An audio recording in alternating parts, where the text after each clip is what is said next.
Recording. Good afternoon, gentlemen. We've got a slideshow here on working effectively with others. You've all been giving a learner's handout. You've signed on to a attendance record sheet and all that sort of jazz. We'll just go through a bit of housekeeping and all that sort of jazz. Communication and participation. Questions can be asked at any time, but if you can keep them towards the end of the session, so be it, that'd be better. Session times, we've got three sessions to go through, half an hour apiece. You can have breaks any time if the phone rings, if you've got an emergency you've got to take a phone call for, so be it. Respectful behaviour, if you could be respectful towards each other, any questions you ask, don't be disrespectful towards other people's questions and what have you. Technology, if your phones could be put on silent please, but yeah, like I said, if you need an emergency phone call then by all means take it. And if you have any laptops or notepads or anything you want to make notes, then feel free to make notes as you go.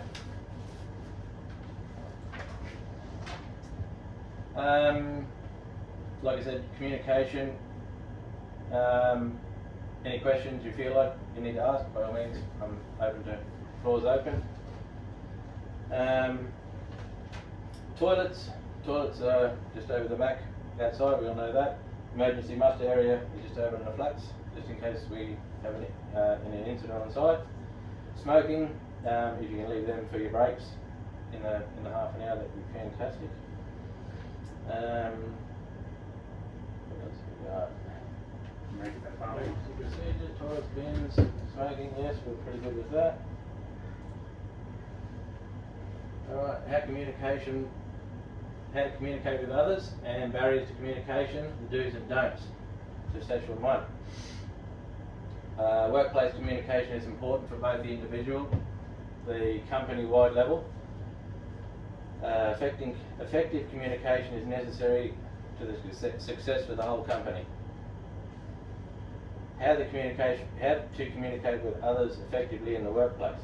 For the company, it is important to keep colleagues informed and provided directions and instructions on production, information in workplace practices, information on the workplace policies and procedures, company or individual goals, etc. Production targets and average handling times, motivation of the personnel. For the individual, workplace communication is important in order to establish positive relationships with colleagues, a friendly work environment, and a high level of customer service. Any questions so far?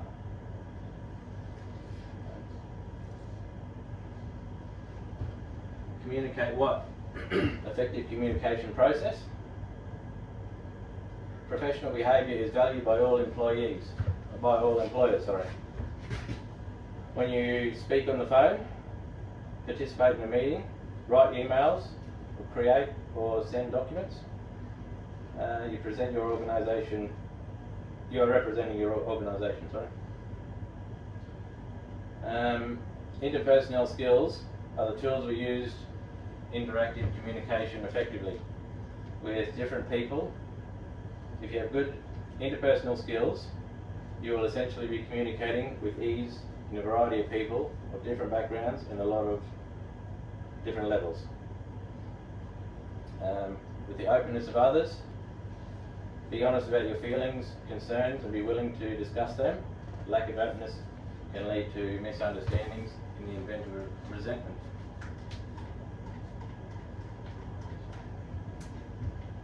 Understanding others. Be perceptive about others' feelings and needs of your colleagues. Place yourself in their shoes to understand their point of view. Equality. All people deserve to be treated equally, regardless of their age, gender, or background. Support. You can show support on a practical, emotional level. Be willing to pitch in, help a colleague get their task completed, encourage new colleagues to support or support good ideas proposed by others. For being positive, enjoy your work and take pride in a good job. Companies receive the product of each employee's energy, making your energy positive. Trusting others. Trust develops over time as a result of positive experiences for you and your work colleagues. Depending the level of understanding of camaraderie between team members, there are various actions that you can support or destroy in team members.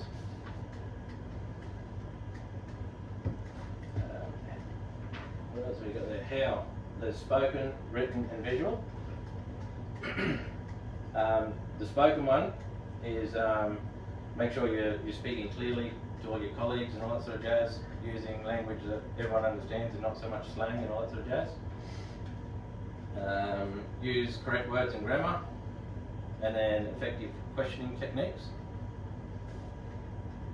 Your tone can convey feelings and happiness, sadness, anger, pleading or comforting, depending on what you feel and all that sort of jazz. And your volume. Overly loud voices can often make others feel like that you're angry or or something like that, And speaking too softly, on the other hand, can lead to people not understanding what you're saying too, because they can't quite hear you or whatever. The speed in which you speak. If you speak too quickly, people might not be able to understand what you're saying, or That's my problem. that's what your problem is? Yeah. Yeah, understand completely. And then other times, quite often I have a trouble where you speak and you jumble your words up together and have a bit of trouble that way, so yeah, we all have trouble with that. And likewise, if you speak too slowly, people will lose interest in what you're saying, and like the deadpan voice and all that sort of jazz and all that. When you're writing things down, you've got to be mindful of what you're writing, and then who is going to be seeing it. If it's a customer or is it your boss or fellow employees? Will they take offence to it? Who are you aiming it at? Like if you've written it down to yourself, Levi, and someone else read it and misinterpreted it. Like you've got to be careful on what you write and how you write it and everything like that. Other visual communication things are signs around the place. Like a first aid sign or emergency muster areas. Like we've got first aid and evacuation signs and all that sort of jazz. They're all just visual signs that you see around the place. Mandatory PPE. Could be, like I said, there's maps on there to how to get into safe areas and all that sort of jazz.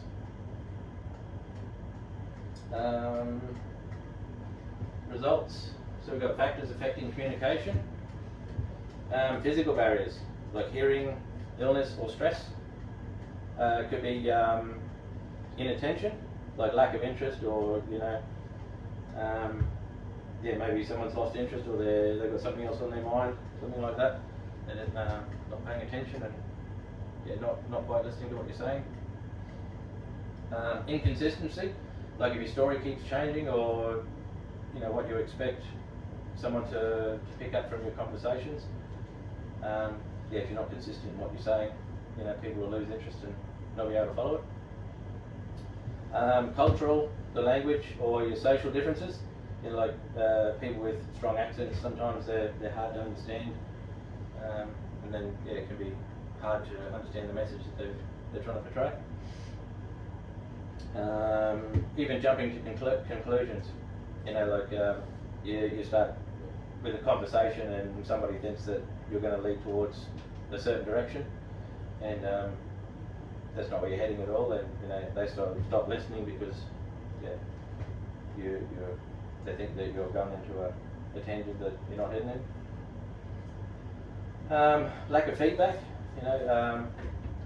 can lead to lack of confidence. If you've done something and someone doesn't give you positive feedback, maybe give you a lack of Tell me good boy.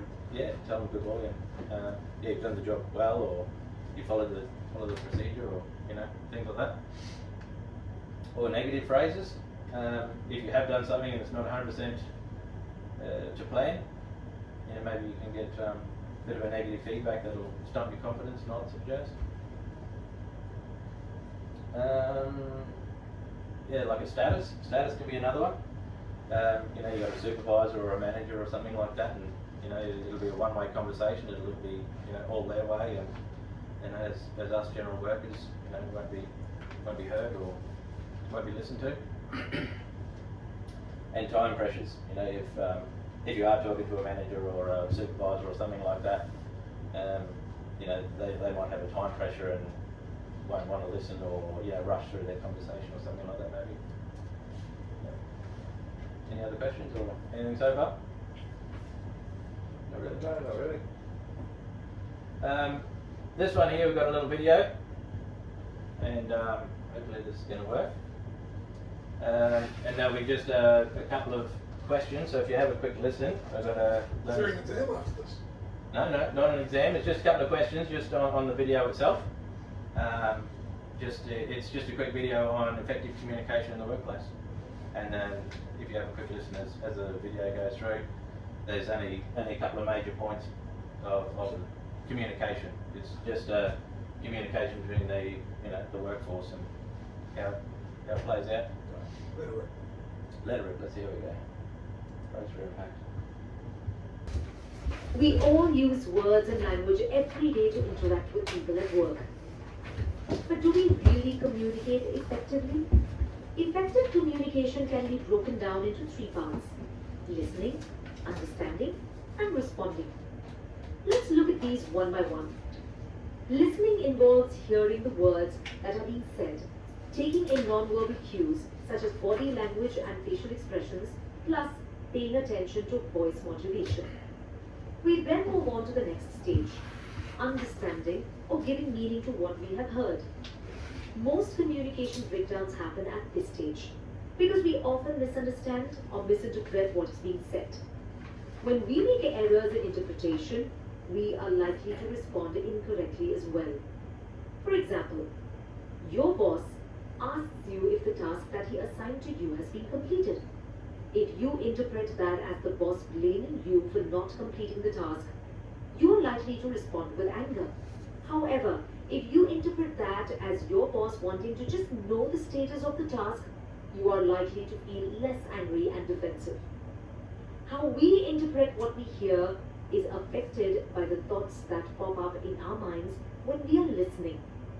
At Way Forward, we help you catch these automatic thoughts so you can reduce communication errors and be more productive at work.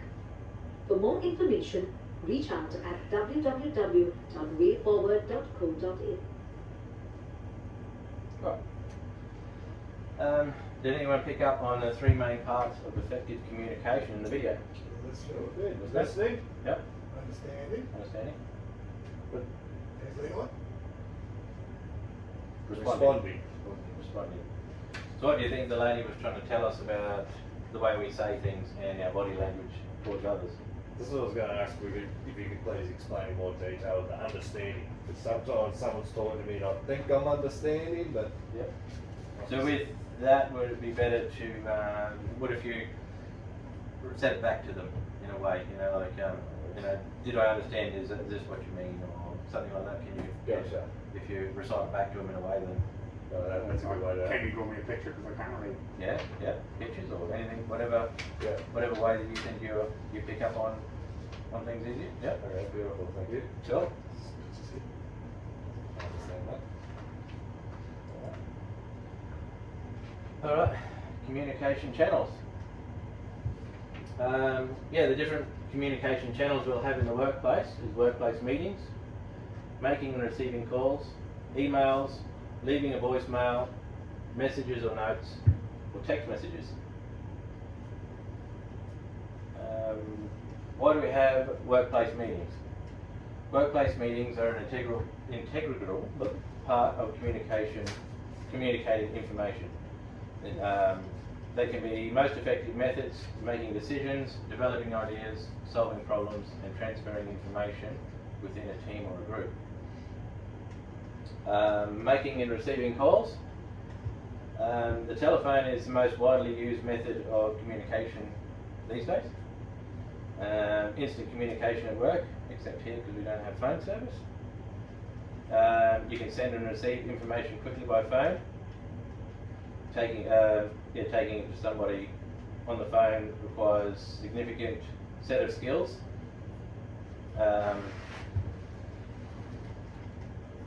Making sure that you're prepared for your call, making notes, or having a pen and paper for notes if you happen to talk to somebody and they've got to relay messages back to you.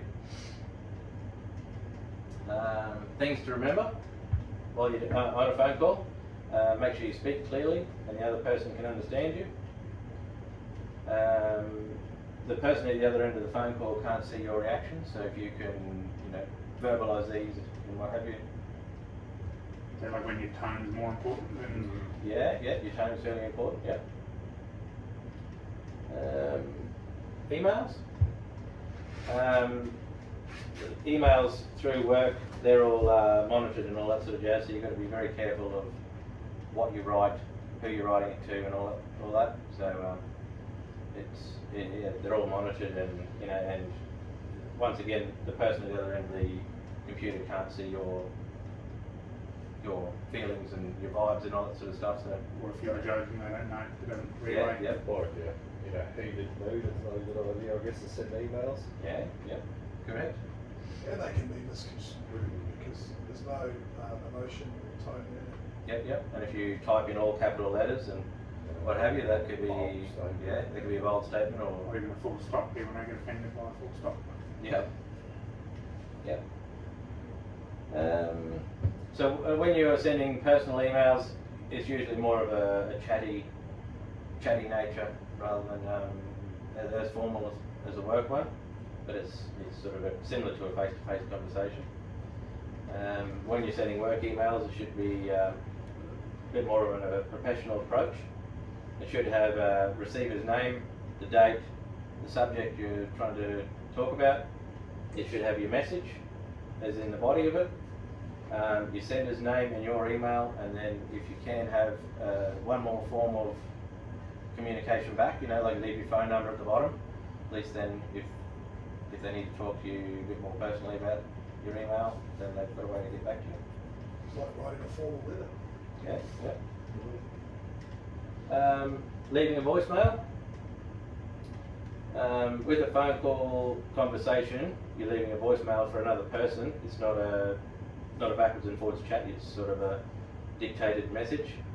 And if you've prepared yourself well, you'll have your notes down there so you don't lose where you are and you get your message put across as quickly as you can. And make sure it's clear and concise. The other person's definitely going to understand what you're trying to portray. Leaving messages and notes. This could be, away on the desk if your work colleague's not in the office at the moment and you need to leave a bit of an information. Something's happened, or you need him to go and find something for you. Like a handover pack, or a supervisor handover. Yeah, supervisor handover pack. Yep. You may have received a phone call from somebody and couldn't get hold of him on the radio or something like that, so you'll leave a note saying, Mick's tried to call and can you give him a call back when you're free? Could be results of conversations or meetings, notes from meetings. If we've gone up to the lunchtime meeting and something has happened and it involves you personally, maybe we could leave a note to say, this is what the meeting was about, and or there's a blast or something like that, and it's going to impact you for your job today. Room number. Yep, that's your room number. These are obviously less formal ways of communication, but they're still very important. And fairly important though, that if you leave a note, leave your name and the time and date that you left it there for somebody, so they know it's a current note. It's not just something that's been left there and they don't scrunch it up, throw it away, and they know it's still valid to That's actually a write very down. good point, that. Time and date. Make sure the writing is legible. If you write it, make sure that it's legible. Make sure it's not too small, not too big, just nice, so someone else can understand it. Some of us got doctors' handwriting and nearly impossible to read. Text messages, that's very similar to emails and leaving notes and what have you. And it's a quick and easy way of leaving messages, as you know, like Less formal. Less formal, yeah. Make sure these are still professional, especially in the work environments. Don't just overload with emojis and all that kind of stuff. Avoid abbreviations. Not everybody understands, a lot of the abbreviations that they're coming out with. So if you can sort of verbalise it the most you can, it would be great. Some of the slang they are using, like LOL, we know that's possibly laughing out loud. IDK, I don't know, but ATM, yeah, it's another one, but not everybody understands them. Some of the old school people, they don't quite get it. But, punctuation, if you can sort of pace it out as if you're reading it and writing it, verbalising it to, make sure it's got punctuation and the correct spelling best you can. Most of our phones now have got autocorrect, all that sort of jazz. So, Any more questions about any of those? Not really, just on that autocorrect, you should read your message before you send it, because Yes. you can confuse it. Yes. I do it all the time. I send something that I didn't mean to say because the phone's corrected Yes. something. Yep. My phone does that all the time. It's a pain in the neck, isn't it? And don't just write a text and quickly send it with your iPhone, because it goes to the last person you text, and that can be very inappropriate. Oh, I haven't had that one for a long time. Yeah. Not that he knows of. No. No, so you send a text, and so you open it, you just go to send a text, Yep. and you send, and it just direct, if you don't type a number, it directly goes to the last person you text. Right. It's not good if you call your wife and your girlfriend. No, that could be a little bit. That can be a little bit. Yes, it is. I say I love you, and you haven't said I love you to your wife yet. Oh, yeah. Like, we get confused. Alright. This is true. What else is there? Alright. Factors affecting communication. There's physical barriers, inattention, inconsistency, individual differences, jumping to conclusions. And hence the story back about my text message, all those things. Yep. Getting the lack of feedback, negative phrases, history, if you've got bad history between each other or what have you, status and time pressures.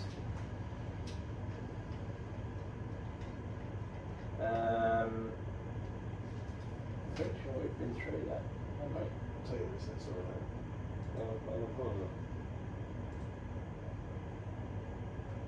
alright. Alright. Review questions. Which barrier to communication do you think affects our group the most, and why? Well, the inattention. Inattention? Like our pre-start, it's sort of like the same information, whether it was delivered like the wrong way or just the same information. So people sort of, like you said, they zone out and don't take any new information on because they assume that it's the same. Yep. Inattention. Same. Communicate in an angry verbal tone. Is that a barrier? Or am I off? Yeah. The, Which one do you mean those? Like any of those or?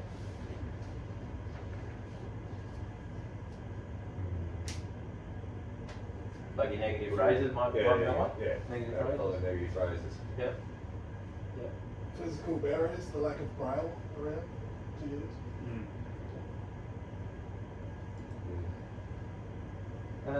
How do each of you prefer to give and receive communications, and how will this benefit our group? What's your main Text messages? Yep. Alright. How do you reckon that'll benefit the group, or how does that help you? Well, if you get stuff, you can go back to it later. It's still it's there. It's very concise. It doesn't get Chinese whispered down. And you can like read it at any time. It's not like a phone call where if you miss it, like you then got to try and play phone tag with them all day, or if they just text you or email you or whatever, then you can like read it when it says you, and you've got reception, or when And you can give it a bit more thought if you're a bit heated or, you know, or Yeah. it's not concentrating. And it's written in stone, if they bullshit later on, Yep. say, actually, hang on, this is what you said. Yep. It's written down, you can use it in the court of law, Yep, if need be. yep, with a phone call, I suppose you can't. Like, if it's like a important detail like that comes down to hearsay, like, and then like everyone knows like what happened in your head changes, like, and a half an hour later you construe stuff differently, and the version of events is not what actually happened. Yeah. At least if you text or email, it's like in stone, like you said. And yep.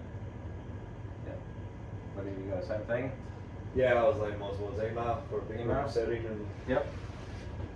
Yep. get the points out there across clearly, and then Yep. we can join up in a smaller one-on-one would be a mobile, a phone call between just two people, and you can really communicate whatever's going on. Yep. Yep. I suppose the good thing about emails, they can put inserts in there, whether it be print out, photograph. So they can be very descriptive. Yep.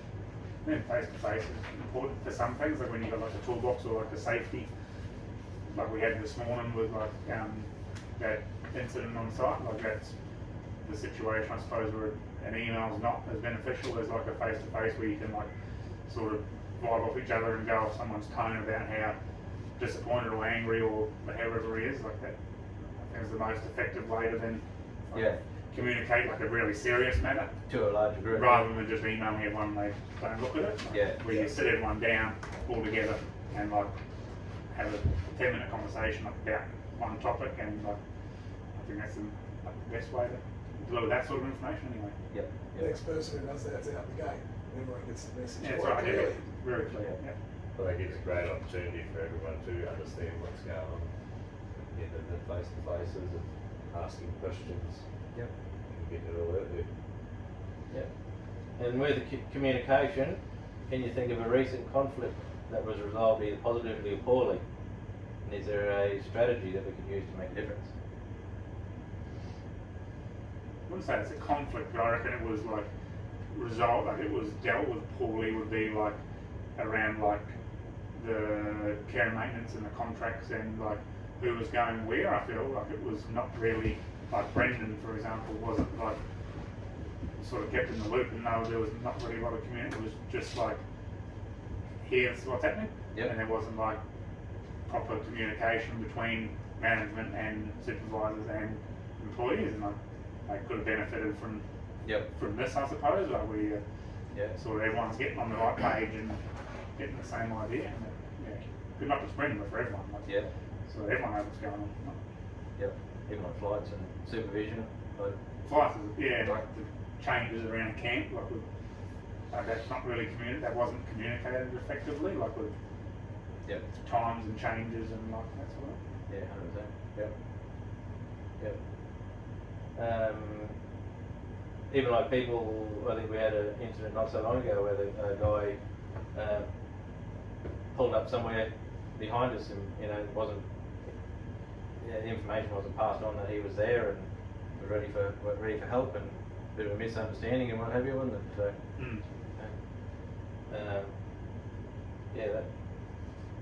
that was resolved positively, right? Yep, it was. Good outcome. But just a miscommunication because he was probably on another end of the site and couldn't receive it for radio reception maybe.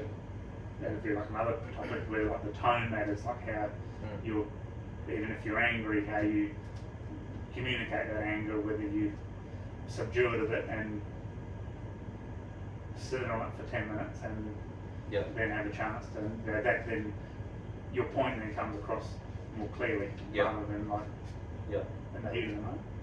100%. And that would sort of come into inattention or jumping to conclusions. Like even individual differences where there's like a personal like indifference of like different personal differences, That's where we can go back to history. good. One I like, no, bugger, we can stay there. 100%. yeah, I guess at the end of the day, we're all one team, aren't we? Yep. No worries. I think we've sort of covered everything on this at the moment. So yeah, that we've recapped how to communicate effectively with others, how the communication process should be conducted, and the best ways to break down the barriers of communication. Conflict, harassment and bullying. Learning outcomes of this session is responding to conflicts and complaints and how to implement strategies around harassment and bullying. Responding to conflicts and complaints. Work group contexts in an office environment can present several key problems and conflicts due to differences in personalities, work styles and objectives. Here are some issues that can arise. Communication breakdowns. Miscommunication and a lack of effective communication can lead to misunderstandings, missed deadlines and confusion. Different team members may interpret messages differently, leading to errors and frustration. Role ambiguity. That's how that word's spelled. Ambiguity, sorry, yeah, thank you. When roles and responsibilities within the workforce are not clearly defined, tasks can fall through the cracks and team members may step on each other's toes. This can create conflicts over who is doing what. This can be sort of a couple of operators, one thinks he's more senior than the other, there's no supervision or clear supervision in the area, and yeah, just a bit of a chest beating thing going on. Too many chiefs, not enough Indians. Difference in work styles. People have different ways of approaching tasks and projects. Some might offer detailed planning, while others lean towards being spontaneous. Different work styles can lead to clashes on how work approaches is executed. Personality conflicts. Personality clashes can arise due to difference in attitudes, values and behaviours. Strong personalities can conflict personal beliefs can create tensions within the work group. Yeah, like you get two personalities that are both, you know, like I think they're alpha men or something like that. They'll end up with a bit of a power struggle.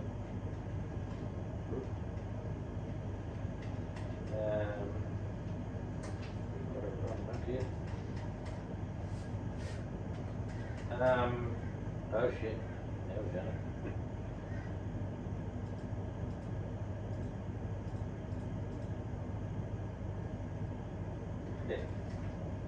Yeah, sorry about that, lads.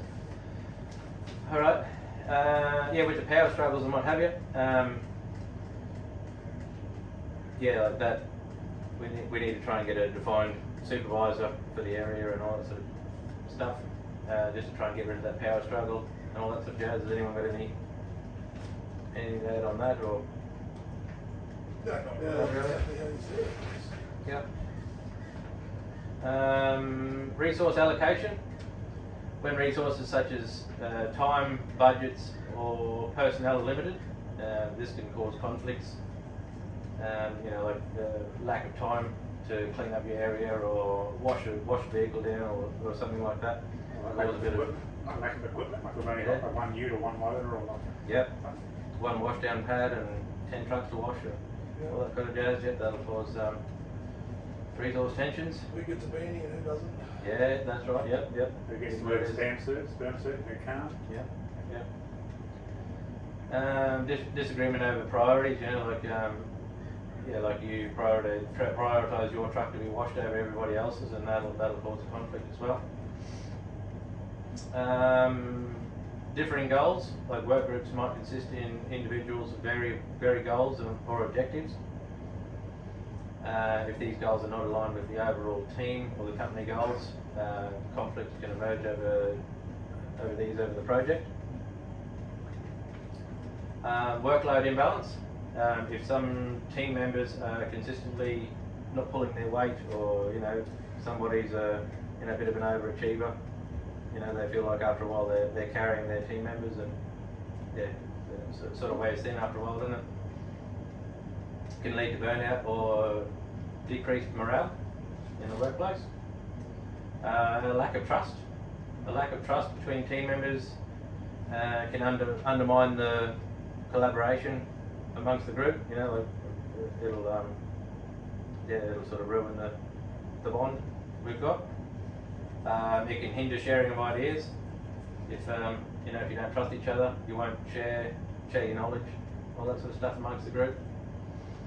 And can lead to conflicts can escalate, and then the work team can suffer. Our work team will suffer. Cultural differences. In diverse work groups, differences in cultural norms or communication styles can lead to misunderstandings, and conflicts can emerge if not managed properly. Decision-making disagreements. Conflicts can arise from team members with different opinions on how decisions can be made. This can slow down the decision-making process and create frustration. Feedback challenges. Giving and receiving feedback can be difficult, especially if not delivered constructively. Mismanagement feedback can lead to defensiveness or conflict in the group. If you're not getting effective feedback, or if you feel like that it's a targeted thing rather than Like you're being picked on, like if you think everyone else is doing a bad job, but you're the only one getting picked on, or something. Yeah. Or if you're not getting feedback and everyone else seems to be. Yeah, that can It's exactly, you're getting let down, or Yep. you're not worthy of feedback. Yep. Resistance to change. This is a big one in our industry. This can be from safety equipment to just different route, all that sort of stuff. When changes are introduced, some team members might resist due to fear or of the unknown or uncertainties of how it will impact their work. No one likes change. No one likes change.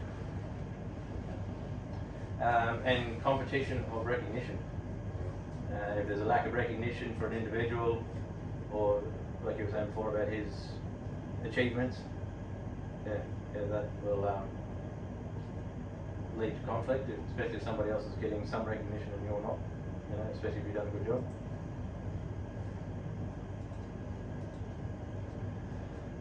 Conflicts in the workplace. What causes conflict? Difference of opinion. Yeah. How to mediate conflict situations and problems in a group environment.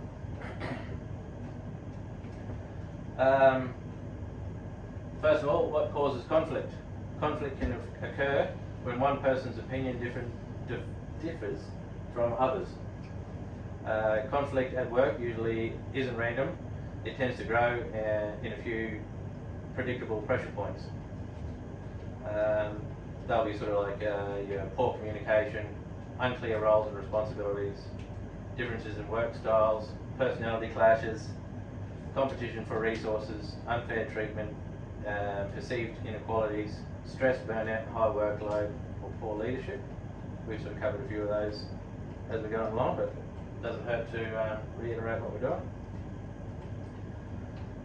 Second of all, how to mitigate conflict situations. How to mediate, sorry. Try the following when you're in a conflict situation. State the problem as you see it and stick to the facts. Don't let your emotions get too involved. So you want to keep in who, what, where and when, and that will try and keep some of the emotions out of it and should de-escalate it somewhat. Let the other person have their say and don't interrupt them. That's a good one. Yeah. Don't use aggressive or abusive behaviour. Like that lady. Like that lady, yeah. Do that. I don't know who's in the wrong there, but they both look like they're having a bad day. One of the others about to get undercut. Yeah, looks like it. You could brainstorm solutions and suggestions, or have suggestive alternatives. Maybe you can work together in that respect and come up with an alternative. And if the decision breakdown keeps occurring, maybe you could get a third party, a mutual person, Mediator. a mediator, or a supervisor, or someone that's hasn't got emotions booked in. Could be like a third party, like support mediator and that too, like our support, like phone number or whatever. Yep. And a new set of eyes to the problem too. Yep. Understand. And finally, problems in a work group environment. These can present several problems: communication breakdowns, miscommunications, lack of effective communications, the role ambiguity. This can relate to conflicts over who is doing what and when. Personality conflicts can be ongoing tensions and they don't mesh well. Personality clashes, short term, normally these flare up and disagreements or turn into disagreements or confrontations. Power struggles,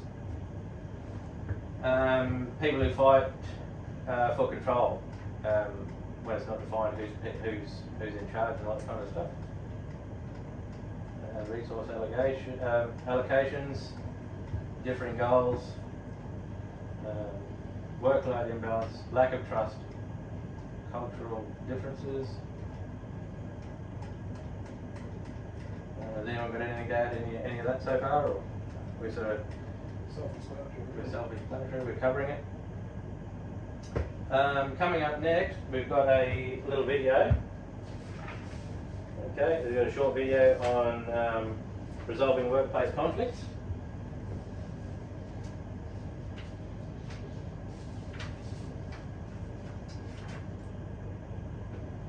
Alright, let's see if it's going to play it properly. Workplace conflict can sometimes be difficult to avoid. It can arise in every job, no matter the field of work. Before you can resolve a conflict, you'll want to think about the conflict itself. Listen to your own thoughts and feelings, but also consider why the other person feels the way they do. You may not agree with them, but understanding their point of view can help you to communicate with them more effectively. After considering this, find a time to talk with the other person. It's best to do this in person. Words and feelings can often be misinterpreted over the phone or via text. Before meeting, make sure you're in control of your emotions. Going into it angry or upset will set you up for failure. In the meeting, the first thing you'll want to do is identify the issue and respectfully state your needs. You want to do this without placing any kind of blame on the other person so as not to make them angry. Also, make sure you give them a chance to talk and that you actively listen to them when they do. Once you've both voiced how you feel, try initiating some kind of resolution. Brainstorm some possible solutions, offer a compromise, or try listing pros and cons with the other person. Hopefully, you're able to agree on something, but if not, it's important to keep calm and bring in an unbiased third party if possible. Someone like a supervisor may be able to help clarify and resolve the situation. Conflict can be stressful, but if you keep your emotions in check and approach things with an open mind, finding a solution can be that much easier. GCF Global, creating opportunities for a better life. Alright. So I've got a quick handout here. I'll just use me for 2 shakes, so we'll go with that. Resolve workplace conflicts. It's just a quick questionnaire. There's not a whole lot in it. It's just some simple questions, and then it's just constructive or non-constructive feedback.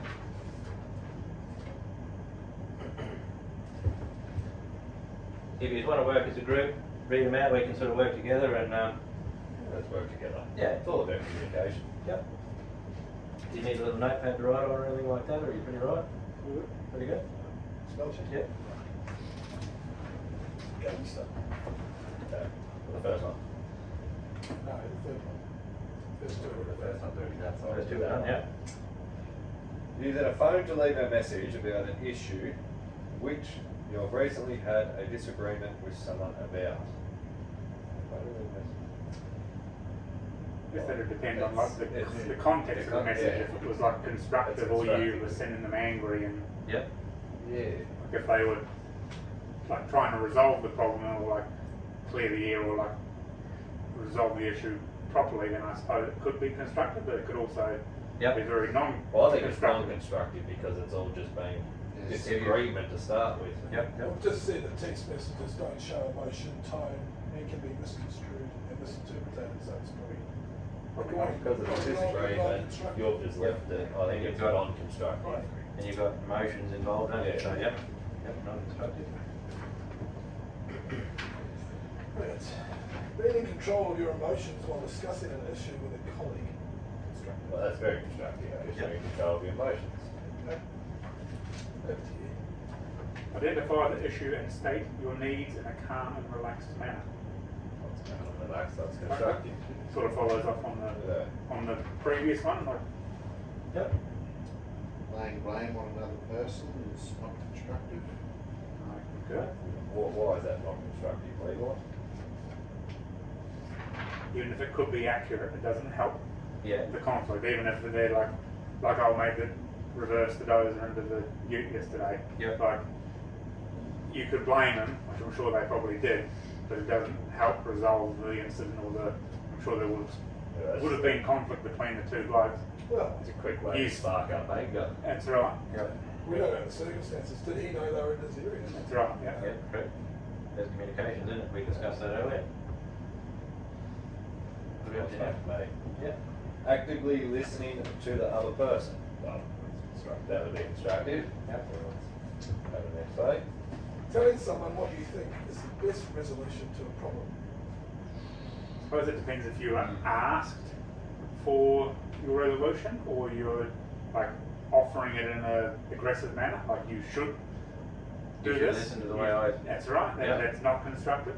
Yep. But if someone has an issue and they say, "I'm not sure how to resolve this," like, how would you go about it? Then that could be constructive. But Could go either way depending on the context. It No, does, yeah. but then in the previous one, when you're talking about the listening and that, you're stating the best way is to be honest, tell them what you think, tell them your feelings about it, and tell them everything about Yep. it. So you're leaving yourself a little bit vulnerable, so they think, oh, this guy's being pretty honest. Yep.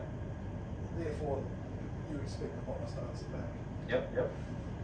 But I guess that you'd sort of have to be careful on your body language and your tone of voice and all that sort of stuff to get. Really have to play the game. I Yeah. think it's a not constructive a one. bit like the phone messages thing, like it's sort of Yeah. leading to Yeah. the beginning being I aggressive think and it not could be like, taken in more negatives than positives. Yep. That's my fault. Taken in two ways. Yeah. Yeah. I could do that. The next one, asking a third party to mediate after a compromise can't be reached. I think that's very constructive. Like, Yeah. you get like an outside point of view to like Yep. that doesn't have a personal relationship with anyone. They're just looking at like the straight facts. Yep. Like they can mediate without any like view of a person prior. Yep. Sounds good. Yeah. Keeping an open mind about other person's point of view. Very constructive. Constructive. Right. Establish and build rapport and relationships with others. Yeah, that's Very constructive. constructive, of course. And hopefully that's a two-way street. Yeah. Yeah. Listen to the ideas of others and consider their needs. Constructive. Even if their ideas aren't like great or you don't agree with them, it can still like help to brainstorm, I suppose, of like solutions to a problem or like a conflict. Yep. A bit like when we do the critical risks, not everybody's in the same. I'm not thinking because they've had maybe like different experiences from other sites that like Yeah. they've got more experience or That's right. less experience, so they're like looking at something differently because they don't know how the job works. Yeah. Although the apprentice may have to dig the ditch, so they suggest another solution. Yeah. Yeah. No, sometimes a fresh set of eyes on something like a critical risk is actually beneficial because you don't look at it as a tunnel vision.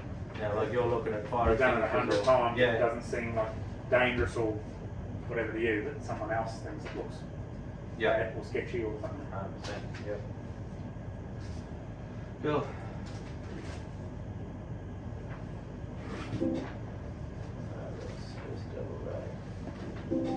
Good there. Harassment and bullying. Sorry about that. Not to get my bloody paperwork sorted, right? Alright. Harassment. The terms of harassment and bullying are used to describe a situation where someone is made to feel intimidated, insulted or humiliated because of, for example, their race, colour, nationality, origin, gender, disability or sexual preferences.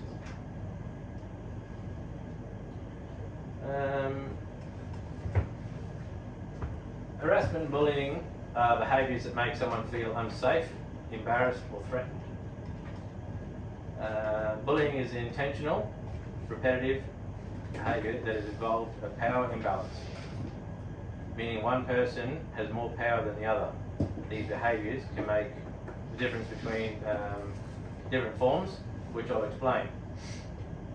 The types of bullying can be insults. Insults could be name calling, teasing, or making fun of somebody. This is one of the most common forms of verbal abuse, and it's seriously damaging to people's confidence. Explicit or offensive content. This includes sending or sharing harmful or hurtful images, inappropriate, and then posting them either online, sending text messages, or Like sending someone like an inappropriate TikTok or something. Like 100%. Yeah. Very good. This is called cyberbullying, and it can spread very quickly. And if you send it in a small group, and it can get out of hand and do a lot of damage really quickly. Discrimination. It's when someone's bullied or treated unfairly because of their race, gender, a disability or sexual orientation. These minority groups, they experience quite a lot of this sort of carry on. Any of you fellas ever come across these sorts of things in the workplace, or any of that, or? Yeah, you do. Yeah. There's been times of drivers that are get picked on because their race. Yep. Efficiency quite often, I guess. Yeah. That's true. You've been asked about your sexuality quite a lot recently. The talking point. Yep. Alright. Intrusion into someone's personal space, their privacy boundaries, spreading private information about them. Like, oh mate, just here. Yeah, if we were in a larger group context, it could have got out of hand, couldn't it? Unwanted attention or messages. Unwanted attention. Yeah. We keep that amongst ourselves. Interfering in someone else's personal life. This can make people feel unsafe and uncomfortable to come to work in their work environment. Yeah, gotta be careful. Criticism. As you know, none of us are perfect. None of us are perfect, and we're open to other people criticising us all the time, and it's a form of bullying as well. When it's constant, it's harsh, or it's intended to hurt rather than help. This practice can have long-term psychological damage on people, and repetitive negative comments can lead to low self-esteem, anxiety, and lead to self-destructive behaviours. I'm sure we've all been around work camps long enough where you've seen somebody or heard of somebody that's taken hurtful comments too far and ended their story rather abruptly. Harmful pranks. I know when we were younger and doing your apprenticeship and stuff, there was always harmful pranks, especially to the apprentices when they first come into the industry. Yeah, thankfully this is sort of stopped. Yeah, some of it was getting out of hand. Especially, you know, if they embarrass, scare or hurt someone, it's another form of bullying. Yeah, even sometimes they can laugh it off, but you know the damage has already been done. So we've got some stats on how common it is. It's fairly common that 1 in 4 people of students have experienced bullying in their primary school, which has increased to about 34% as they go to teenagers. So normally you think of bullying as more of a young person's game, you know, at school, but yeah, as you get older, it seems to get worse. It just sort of changes more than stops. Change tactics from Yeah. physical to emotional. Emotional, yep. So 25% when they're in primary school, up to say 34% as teenagers. However, the trend doesn't seem to phase out as we stop school and go to adulthood. And some surveys suggest that 30 to 50% of adults have experienced bullying in the workplace. So, effects of bullying. Bullying can have serious consequences to the victims. Are more likely to suffer anxiety and depression. Can lead to mental health problems, alcoholism, all that kind of jazz as we get older. So as adults in the workplace, we've all got a place to stand up for others. You know, the standard you walk past is the standard you accept, really, isn't it? So if you see something that's unacceptable in the workplace, it's our duty to stand up and stick up for people. Even if you don't like do it right then in front of everyone, like you pull someone aside and say, hey, like those comments you made today about Bob, like I don't think they're really appropriate. Like I know they don't need to like humiliate them in front of everyone by calling it out. Like, Yeah. Just have a quiet word to them. Yeah, 100%. Yep. Yeah, it's not just words and actions. It leaves real impacts on people, and then we've all got a role to stop it. And that leads us to towards the end of session 2. Where can these issues appear at work? So sort of anywhere, can't they? Yeah. On the bus to over the radio to on the phones. How can we prevent these issues? Just look out for each other, stand up for each other, all that sort of stuff, I think. Stick with the core values of the company. Yep. Yep. And how can this information help us grow professionally? Well, if it's a company policy and you're sticking with the core values, you're in sync with what the company you're currently working for wants. Yep. So, you know, you're going forward with the mentality. Yep. I suppose like career growth too, like if you're not following this and you're like being reported for bullying or picking on people or that sort of harassment, like it's going to hold you back professionally because you're not, like you don't align with the company values. Yep, correct. Yep. Yep. That's right. You're not going to make supervisor adverse to those core values Yep. at all. There's been complaints about you bullying and you harassing people or making comments or Yep. like that. Like you said, it's going to hold. Like you're not going to get that promotion. Or you're not. Yep, 100%. Yep. Cool. Quickly. You said earlier the standard you walk past, the standard you set. Could you elaborate on that a bit more? Even like rubbish in the workplace, you know, like if you walk past a bit of rubbish or an extension lead across the walkway, that's sort of the same as bullying and harassment. Like if you allow that behaviour to continue, you sort of accept it in the workplace, don't you? You know, like,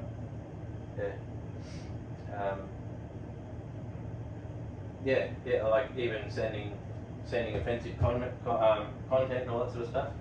If you forward it on, you think it's offensive, but you still forward it on, you've accepted it and go on with that, haven't you? You're part of the problem, not the solution. Yeah. Yep. Or if you don't think it's offensive, someone else might. Yeah. Yeah. Yeah. Yeah. Anything else? Anything else you can think of? I just think it's crazy how that this is a thing of life, isn't it? From school up to being adults, we're still talking about bullying and but how it's still happening. Yep. It just shouldn't be. Yeah. Well, I was actually surprised when I was doing the research that I found out that it got worse as we got older, not better. Yeah. Like I knew there was, some of it still happened, but I didn't realise it actually got worse. Yeah. All right. That'll be it for session 2. Covered all that. Session 3. Active listening, giving and receiving feedback effectively.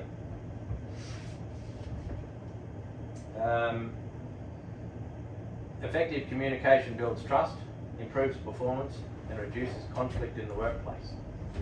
Points to consider on this is communication isn't just talking, it's understanding what someone else is saying. It can be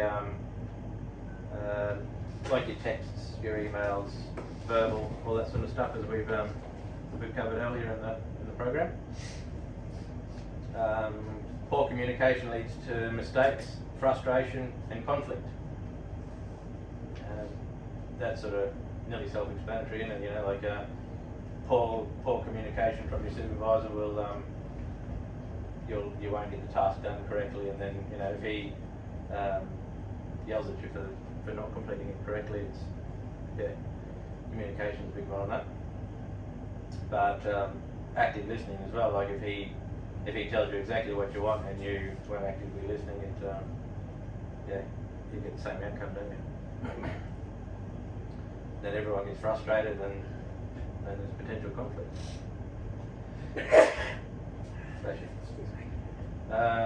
So today's focus is how to give and receive feedback effectively and how to listen actively.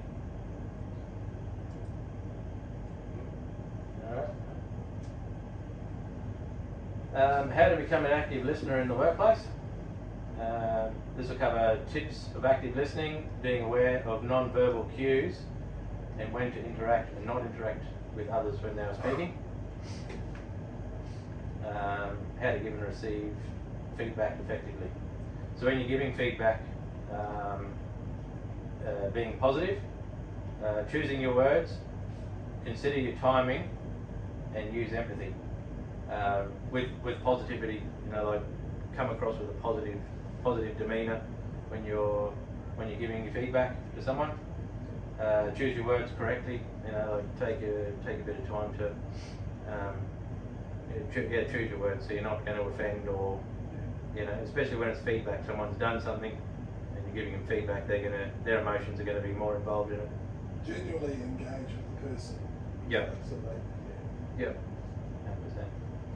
100%. Consider your timing. Like if it is a bit of critique, like someone's getting up and giving a speech or something, and they've not given it effectively, or there's points that they can fix. Consider your timing. When I give feedback, for in a negative way, Yep. for something someone's done wrong, I've always done it that way. Is that not the right way? I should do it your way, or? As in, what do you mean? Do you give? Like you're passing on feedback that's negative feedback, like someone that hasn't done their job properly, and you said you've got to relay it positively. Yep. When it's negative feedback, I'll relay it in a negative manner. Is that not the right way to do it? Should I use your method? Well, there's a method we'll touch on a bit later on. Is like the feedback sandwich. You give them a little positive, and then you get a little bit of your points across where you're saying, okay, you did well in general, but maybe you didn't change gears on that hill or smoothly or what have you, but overall your road positioning was good, or something like that, which is good, and it gives them something to work with, and then they can pick on a little bit in the middle and go, okay, well on the hill I need to be a bit more precise with my gears, but my road position and speed were good and everything, but you can still get your point across, but just in a bit more of a positive manner. Right, so not just negatively, both, take both. Yeah, a little bit of both, but Understanding positive, a little bit negative, ended on a positive, Yep. because that sets my Yep. mind as it's ended on a positive. Yep. Oh, yeah, I'll take in that negative. End on a high note. Yeah. end on a high note. Yep. Oh dear. Sorry about that, gents.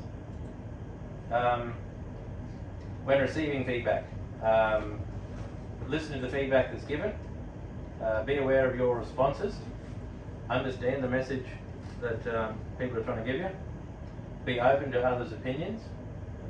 Everybody can see things slightly differently and their opinions will differ. And thank them and follow up, as long as it was given in a positive manner, like we just spoke about. So we're never going to grow as people. Even like myself up here, you guys will give me feedback, and if I don't take it on board, I'm not going to grow. Moving forwards. Be aware of your responses. Like when you guys, give me a bit of feedback to how I presented to you today, and just how I respond to that. I'm going to take it on board and try and grow from here on out. Understand the messages that you guys have put forwards. But figure out the bits that I've done well and haven't done well, and then I'll understand the messages that you guys have put forwards. And I'll be open to others' opinions, and we'll sort of follow up from there. So, any other ideas that you can think of in the workplace?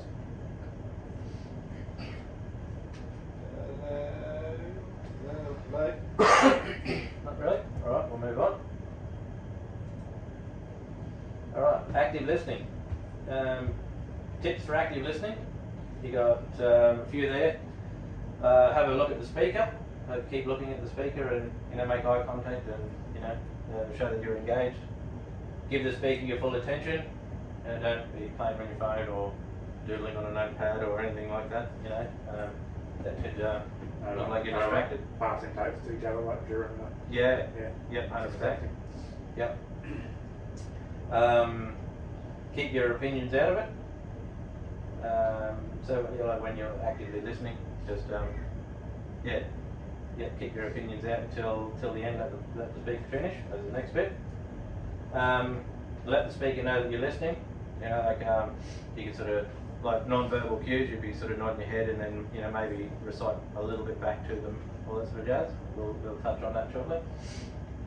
And you can take notes, like Brendan's doing. You sort of taking notes as he goes along. And then if he feels that it's an important note, maybe I might be able to check on his notes and research. He might have missed something. So listening is an important skill, especially at work, school, and everyday life. We're all married and we've got to practice active listening in all those aspects of life. It'll help us understand, solve problems, and build better relationships. So 6 ways I can explain to be better active listening is, like I said, we looked at the speaker, give them your full attention, keep your opinions out of it, let the speaker finish, show that you're listening, and take notes. So I'll expand on each one of those just a little bit more. Alright. The first step to good listening is simple. Look at the person who is talking, and when you face the speaker, make eye contact. Shows a little bit of respect and tells them that you what they're saying, it matters. It's a little bit of a hard one for me. I'm not ever meaning to be disrespectful, but I've always struggled to do the whole eye contact thing in conversations. Yep. I sort of look away, especially when you're trying to think of something. People look up to either pick the memory out, or if they're trying to picture something, they'll sort of look away in the distance and then come back. So you don't have to stare at somebody creepily, but yeah. So if you're looking at your phone or looking out the window or talking to somebody else through messages or toolbox talks or things like that, that's obviously you're not listening, you're not paying attention, and just being disrespectful. And one thing that can help is your facial expressions. You look like a startled fish, and you sort of look like you're vagued out, or you're nodding and paying attention and what have you. Your body language, if you're sitting there with your arms crossed and you sort of look like you're closed off from the conversation, but that's not entirely always correct. Like sometimes if you're cold or You know, you might be just comfortable, just sort of relaxing and you got your arms folded, and but if it's you can sort of pick the rest of their body language, can't you? You know. Yeah. If it's like dismissive or just relaxed. Yeah, yeah, yeah. And if they're still paying attention to the conversation, you know, they're still taking focus. And they might even just throw in a comment here and there, just to show that they're paying attention to you as you go. Or take notes. Or take notes, yeah, yeah. And if someone's not paying attention, you could show them your notes, you know. Yeah, true. Like we just covered, yeah, that would be under supervision. So let the speaker have your full attention. Put away your distractions like your phone. Stop doing other tasks, you know, like maybe some paperwork, or take fives in the morning when your supervisor's giving you directions for the day and you're filling out take fives. You're obviously not listening to one or the other, you're not giving it your full attention. Focus on the speaker, especially for important things like the toolbox talks and what have you. Multitasking might seem like you're listening, but you might miss important details, you know, like an oversized load or a blast or something for the day, or you know, weather that's coming in. And if you give your full attention, it shows you understand better, you might remember the information and avoid mistakes. Keep your opinions out of it. So yeah, it's important to keep your opinions out while the speaker's you know, giving their information through. You know, whether we agree or disagree, you can always have your say towards the end of it, you know. Especially if it's a toolbox talk and there's a safety topic you might have, you can always try and bring that up a bit later, or yeah, you know. And then sometimes even the opposite, like if you're asked for your opinion, Yep. you're like, give it, don't keep it to yourself. Yeah, yep. But just remember, as we discussed earlier, with your tone and your context and the timing. Yeah, yep, that's definitely valid. Timing is everything. Timing is everything. Alright, this can distract us from the true understanding of the speakers. Instead focus on the listening to their full ideas, understanding their point of view. You don't have to agree all the time, but you should respect of what they are saying. For example, during a group discussion, if you jump to conclusions too quickly, you might misunderstand the message. Let the speaker finish. So there's another key, not to interrupt. That's sort of being fairly disrespectful to the speaker and causing confusion. You know, someone else might listen in on that conversation and miss an important point someone's trying to give, or you know, what have you. And then it'll make the speaker feel like they're ignored as well. So even if you think you know what they're saying, it's important just to wait till the end. Maybe they'll go off on a different tangent or come up with different information that you're not aware of. And some people need a little while to explain their thoughts. The interrupting may stop, and they might just stop sharing. You know, they might have something very important for the group, and you know, if we've interrupted them, they'll just think, oh, it's not worth it. I'll not keep passing my information forward. Let the speaker know that you're listening. It's important to show that you are listening. You can do this by, like we said earlier, nodding your head, making eye contact, or a small yes, okay, or I understand, or you could always relay a little bit of that back just to show that you've heard something. These are called active listening. They make the speaker feel heard, respected, and comfortable sharing more information. Righto, and last one there we've got is to take notes. So like if you've got an incident like we had this morning, and you know, you were say a supervisor, and you may have to take notes down on that incident, you know, who was involved and all that sort of stuff. So yeah, it'd be important in that respect to listen, take notes. You may need those notes a bit later on. You know, what was involved, who was said, all that sort of stuff. So yeah, like when you take notes, this could be useful at schools, meetings, or training sessions. Excuse me, like if you're in a new machine, you know, or a new site, you know, maybe different call-up points, things like that. We could take notes that you can just refer back to your notes a bit later on, or your different call-up points. It sort of just doesn't rely on your memory, so to speak. You know, if you got a note and you've written it down straight away, that call-up point, you remember that call-up point straight away. It's not just, oh, I think that's what it was and where it was and all that sort of jazz. You can sort of.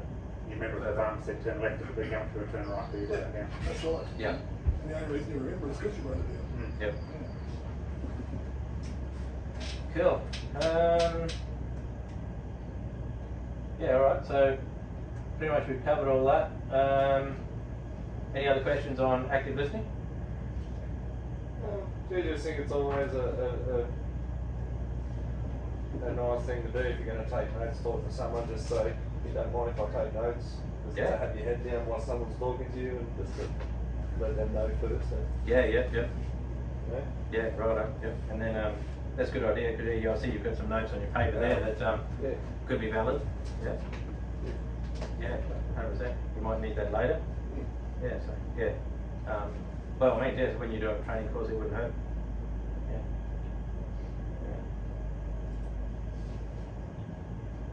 Yeah. Alright, feedback. When giving feedback to others, it should be positive, choose your words, consider your timing and empathy. Alright, so this is something we do every day, is giving feedback to others, whether it's your friends, your family, your co-workers or your supervisor.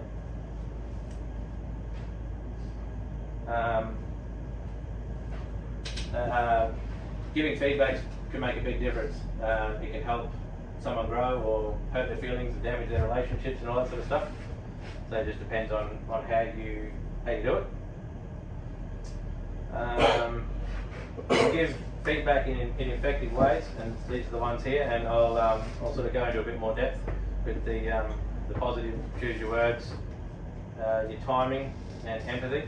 Does everyone understand what empathy is? Yeah. Okay. Thinking of others Thinking of others and there are others. and their emotions. Their emotions, yep. Alright. First way is try to be positive when giving feedback. Alright, so yeah, just think of your body language and your tone of voice and all that sort of stuff. It doesn't mean you have to ignore the problems or pretend everything is perfect. It just means that you focus on helping, not hurting. A positive approach shows respect, encourage others to improve. For example, instead of saying, this is really bad, you could say, you've done a good job, but here's something you could have done, you could have improved on, or this is another way you could do it, or have you tried this, or something like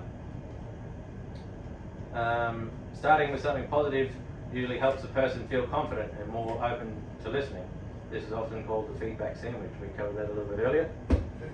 Feedback sandwich, yep. So start with something positive, give them a little bit of stuff to work on, and then finish off with something positive and people will take it in. Positive, negative, positive. Yep.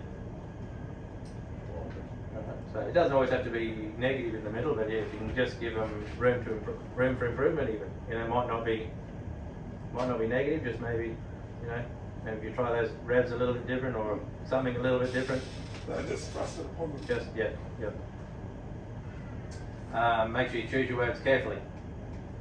Words are powerful, as we discussed earlier in the training programs earlier today. Your words can have a big impact on other people's mental states and the way they perceive things. Even if your message, even if it wasn't meant for hurt, it was just maybe the way that you say it will perceive that way. Yeah. So we've got some examples that you could try. Is instead of "you always mess this up," that sounds like it's blaming and unfair. You try maybe, I think this part could be done differently. Do you mind if I show you another way? Or something like that. Anyone got any other ideas that we could use that instead of an aggressive way? You could, In an empathetic way. yeah, like even just choosing your words differently rather than blame, like you messed this up Like, is it or have you stuffed this up. going back on what you just said before, it was like, have you tried this? Instead of going, do it this way, try it this way, have you tried this? Opens, for me, makes me go, oh, yeah. Might be like something they haven't even considered, like, like Yeah. say, oh, rather than, oh, we do it this way, it's like, oh, have you thought about or considered doing it like this way? And they might go, no, Yeah. they might, that's a good idea. Yep. As soon as you hear, we do it this way or you should do it this way, it's just a shutdown, but what's a have you tried? Yep. Opens the mind up a lot differently. Yep. Because Anyway. I noticed there once Paulie was on the loader, and when he was trying to zero his bucket out, he had the bucket down as if he was cleaning the floor. And when he picked the bucket up, I watched him zero the bucket out, so that'll give you a different reading to having the bucket back. So I got him to try the different weights, you know, like zero the bucket out there, curl it backwards, lift the bucket up again, and just asked him what the weights were, and he went, oh shit, that gives you a different weight. And just explained to him that, you know, how the bucket's reading, and probably that material there a little bit further for an empty bucket. Yeah, just from the Falcon point. Yep, so, yeah.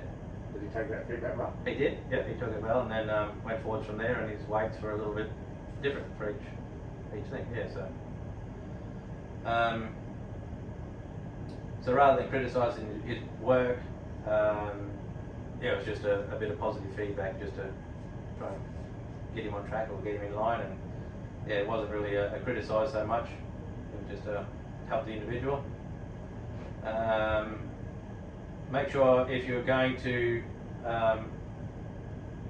help somebody out in that respect, make sure you use clear language, avoid anything aggressive like you know, you always do this wrong or you never do this right or anything like that. Just make sure you get the right word choice like we covered earlier. Consider your timing, like we said earlier, the timing is everything. Even if good feedback given at the wrong time can be perceived wrong. You could, you know, someone could be a bit stressed about something, upset, or you know, have that feedback given in front of a large group, and they may feel embarrassed or, you know, belittled. And it could be still good in encouraging. That touches on your first session where we were talking about like how you deliver the message. Where like rather than giving the feedback as toolbox, you could give it like by email or text or whatever. So you're like, well, if it's a work colleague and you get along with him well, if he's having a bad day, you could always just send him a text message. You know, just choose your wording, because obviously you can't see the context or. Like a feedback, mate. Yep. Yep. So we just covered that, yeah. So give your feedback privately. Choose your time when you do it, and make sure you're calm and you're focused when you are giving feedback. And then give it soon enough so it's relevant. Relevant to what it is. And So give it often. give it off. That is positive. Yep. Yep. Alright. Yeah, if you give it in a somewhat of a timely manner too, it'll yeah, it'll be heard and be relevant for what it is, you know. Looks like a good pegging. Make sure you use empathy when you're giving this. You know, make sure you think about the other person's feelings, all that sort of jazz. Yeah, you don't actually know what's going on in someone else's life at the moment, so. they got going on. Yes. Or like, Yeah, and if they seem a bit off, maybe yeah, use your empathy in as strong as you can, or And the length of the feedback would be Yep. pertinent as well. Yep. maybe don't give it like in a day. You don't think they could take the feedback, like save it and then give it like on a later time, like even if it's next week or whatever. Yep. Yep. Yeah, maybe they could use it next swing. Another way you could do it with empathy is how would I feel if someone said that to me? Like, would I accept that feedback in that manner? And this might help in a supportive, rather than, you know, it might help with the way it comes across and it's specific. For example, instead of saying you didn't do this properly, you could, I know that task was tricky. Here's something we could, something that might help. You know, yeah, we can fix that. So yeah, empathy is also into listening too. So with listening, all that sort of stuff, it just shows that you are listening to somebody else's comments, and they can take it after the fact.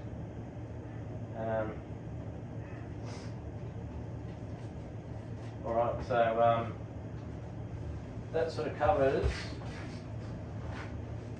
pretty well most of that, doesn't it? Hang on, I'll just bloody. Yeah. Listening to the feedback that's given. Does anyone want to touch on any of that?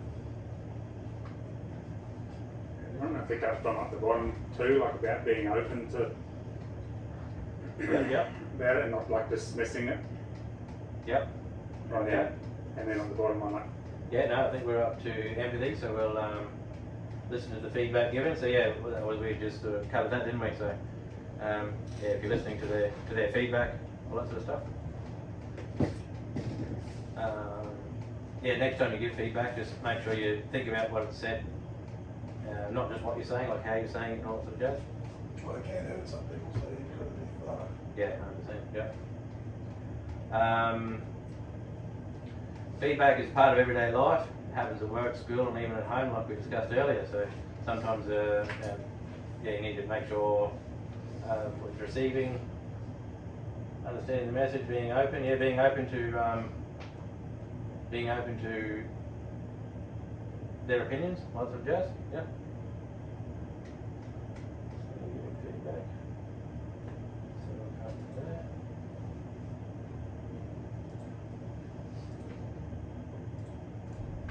There we go. Then, alright, now we're on to receiving feedback.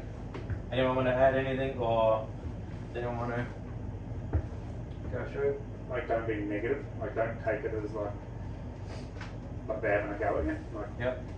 sort of, And then receiving the feedback. yeah, like take professionally and like don't just dismiss it or like think that someone's wrong. Like, Yep. Alright, yeah, so like we discussed, it's part of everyday life again. You know, our wife's bound to give us feedback, and work colleagues, all that kind of jazz. And there could be more than one at a time, so you've got to be open to that. Oh yeah, 100%. Yeah. Taking two at once, two lots of feedback at once is definitely a skill. It could even feel uncomfortable or be unexpected. It can be important to give your full attention, not interrupting or jumping to conclusions. Make sure you plan when someone's going to give feedback. Yeah.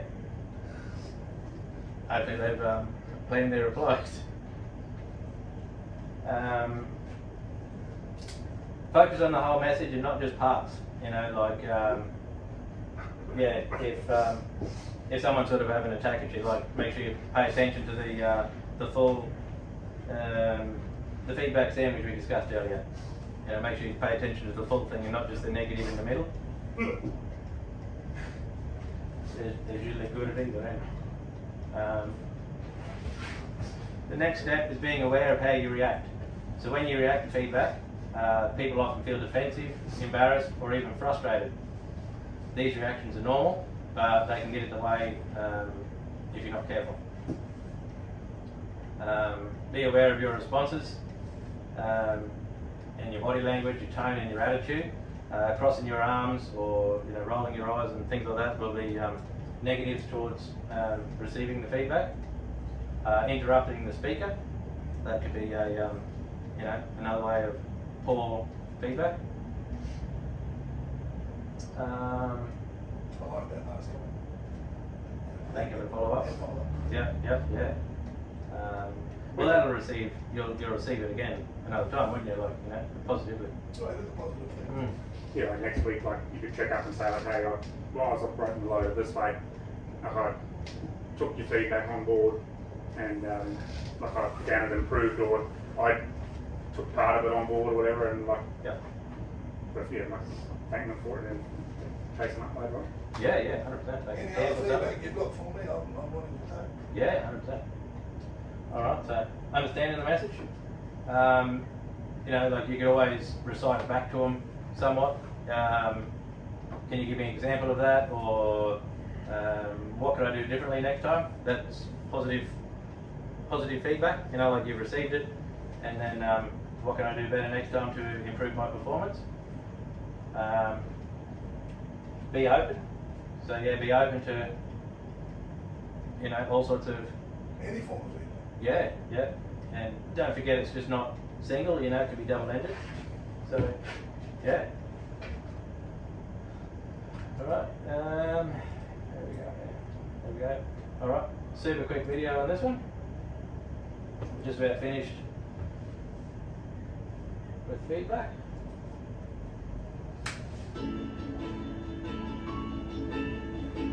Yeah. Will you give an example of this? No exam on this one. You're going to have to give feedback. Is everyone asking questions? Feedback is an important way to foster growth and development. Are you right? In fact, it is really hard for anyone to grow without some form of feedback. And while we cannot control how feedback is received, we can make sure that when we give feedback to friends, colleagues and peers, we do it in a way that is most likely to be useful and valuable to them. So where do you start? An easy way to think of how to give feedback is with the feedback sandwich. Start with positive feedback and begin by acknowledging the strengths in the work. Give constructive feedback by addressing the problems and issues within the work. Give some suggestions on how to improve the work with specific examples. In fact, the more positive and specific you are about the work, the more likely the changes will be adopted by the person receiving the feedback. End with positive feedback, reminding the person of their strong points and offering support in the areas that need improvement. Leave it on a positive note. When giving feedback, these are some helpful things to keep in mind. Think before you speak. What is it that you want to convey? Be specific. Use examples. Be concise. Stick to no more than 3 unique pieces of feedback in one go. Otherwise, it's too much to focus on. Stay focused on the work in your comments and don't get personal. Don't attack the person's ability or personality. Give suggestions and strategies for improvement. Feedback is aimed at helping others to grow, learn, and develop. By giving feedback skillfully, you will be more likely to get others to take your suggestions on board. So the next time you give feedback, try to keep these things in mind. Good luck.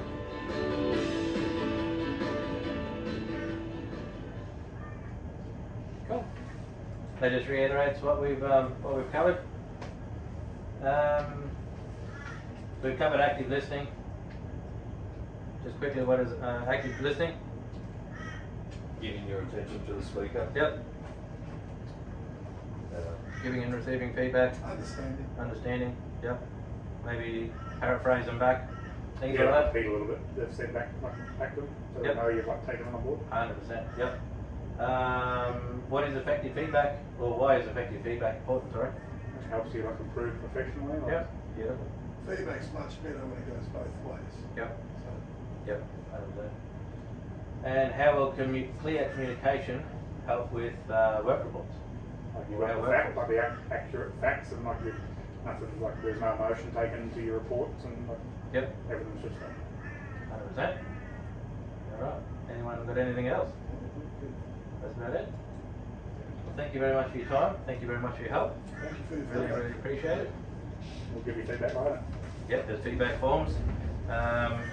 Yep, there's some feedback forms and everything like that I'll get you guys to fill out, just so we can grow in the industry and then get better and better as we go and all that. And if there's anything in the PowerPoint we need to adjust and fix and what have you.